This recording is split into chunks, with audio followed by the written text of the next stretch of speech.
Queridos, o livro de Jó é um dos livros mais antigos do Velho Testamento e certamente carrega uma das histórias mais impactantes sobre a forma como Deus observa a conduta do homem. E a gente vê lá no início desse capítulo, quando Satanás ele se apresenta para questionar a Deus acerca de Jó. E Jó ele vai ser apresentado naquela feita pelo Senhor. E coisa boa, gente, é quando nós temos na nossa vida, na nossa história, um gabarito para ser apresentado por alguém. Imagina você estar sentado aqui e de repente alguém entra, pega esse microfone e começa a apresentar a sua trajetória, começa a apresentar a sua vida, começa a apresentar as suas vitórias, suas percas, suas lutas, suas dificuldades. Só que no capítulo 1 do livro de Jó, quem vai fazer isso é o próprio Deus, que vai apresentar Jó diante do inimigo. E com isso eu aprendo uma coisa muito interessante: tem um Deus no céu que conhece a nossa história.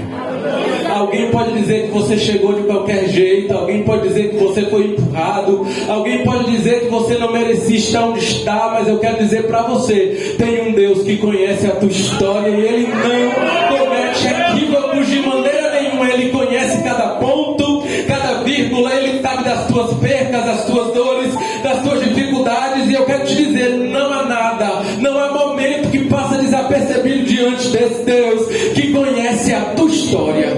E quando a gente sabe que esse Deus conhece a nossa história, a gente aprende uma coisa: a gente não precisa se justificar. Tem alguém que conhece a nossa história. A gente não precisa apresentar o nosso gabarito. Tem alguém que conhece a nossa história e conhece como ninguém.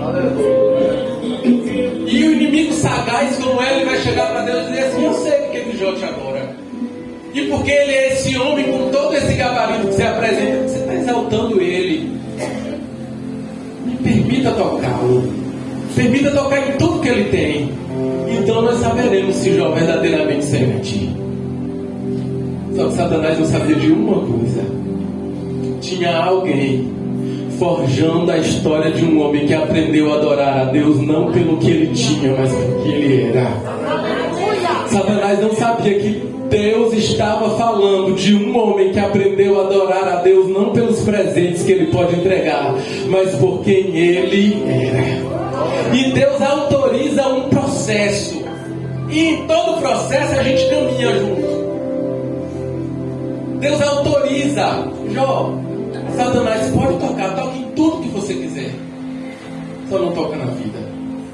E ele sai tocando. Nós que conhecemos a palavra, a gente vai observar uma sequência de percas, uma sequência de notícias desastrosas, uma sequência. Antes que um saísse com uma notícia negativa, vinha outra e trazia: olha, foi os teus filhos, teu rebanho, tua riqueza, tudo se perdeu.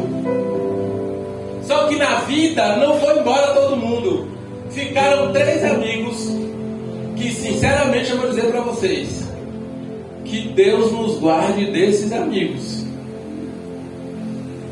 Que Deus levante para nós amigos que nos ajudem em oração, que silenciem diante daquilo que não pode responder, diante daquilo que não pode mudar, mas que nos ajude em oração. Quem acredita que Deus ainda pode levantar amigos em tempos tão desafiadores como esse que nós estamos vivendo? Deus ainda levanta amigos, gente que te ajuda em oração. Eles vão questionar, eles vão contender, eles vão dizer: será que você não pegou? Será que não aconteceu alguma coisa na tua história? Vamos buscar aí, porque se você confessar, quem sabe não tem esperança. Mas Jó estava perdendo, mas estava adorando. Mas Jó estava perdendo, mas estava aprendendo a conhecer o Deus de verdade. E quando a gente chega no capítulo 19, a gente vai ver Jó verbalizar sobre Deus. Porque no começo, como eu disse para vocês, é Deus que apresenta. Mas no meio do processo a gente começa a aprender quem é Deus. Aleluia. Deixa eu chegar mais perto desse povo bonito aqui. Deus sempre sabe tudo que está fazendo. E no meio do teu processo, a gente pensa o seguinte: se eu vencer essa luta, Deus vai ver que eu vou continuar adorando independente de qualquer coisa. Ele já sabe tudo a seu respeito que ele precisava saber. Na verdade, somos nós que conhecemos faces de Deus que nós anteriormente não conhecíamos.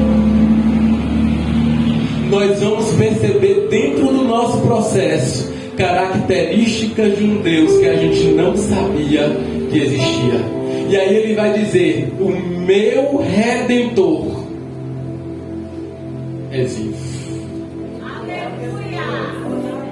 Ele percebe duas características de Deus que mudam completamente o perfil da nossa história. E nessa noite o Senhor ele me trouxe aqui para falar para alguém que nós servimos um Deus que é Redentor. E é sobre esse ponto que eu quero me ater na noite desse dia, dizendo para você que o Deus que é Redentor, ele pega quem é injustiçado e faz crescer. O Deus que é Redentor, ele pega gente que não tem bagagem familiar, que não vem de uma descendência de gente que venceu, que não vem de uma descendência de gente que cresceu, e ele faz quebrar a maldição hereditária e diz: a partir de você vai crescer, vai dar certo, vai florescer. E quem é que faz isso? É o Deus que muda a história do homem, é o Deus que entra dentro do contexto, é o Deus que entra no meio da história e faz porque ele é Deus.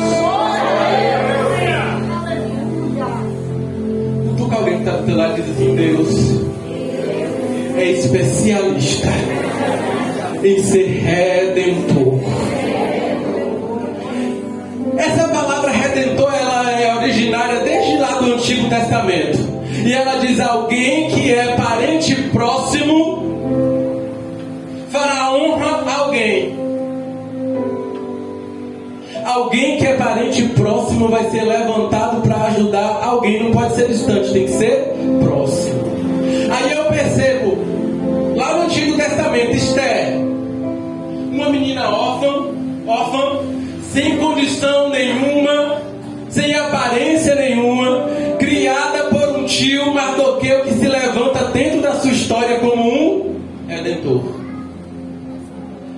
É órfã, não tem pai nem mãe, a história não registra o que aconteceu.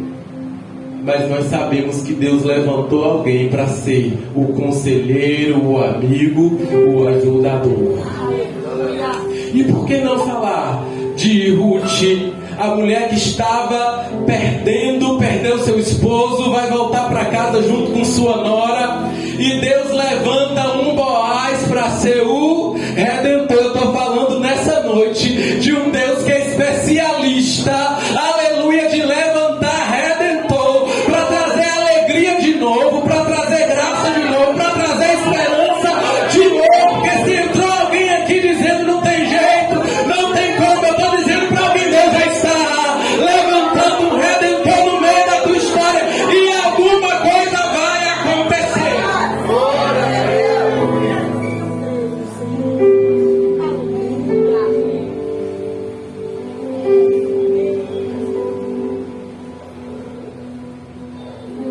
Dá para acreditar que alguma coisa vai acontecer?